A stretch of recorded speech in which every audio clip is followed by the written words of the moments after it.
Hi, today I'm recording me Huawei P60 Pro and I'll show you how to hide photos in gallery on this device.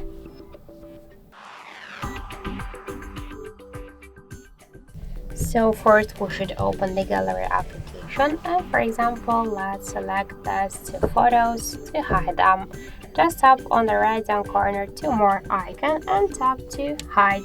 So just to view our hidden items we should go to the albums tab and touch more icon on the top right corner, then touch hidden items.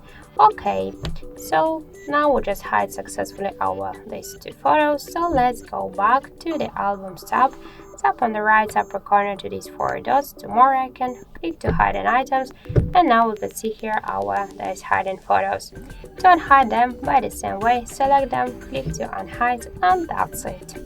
So thank you for watching, and if you find this video helpful, leave thumbs up and subscribe our channel.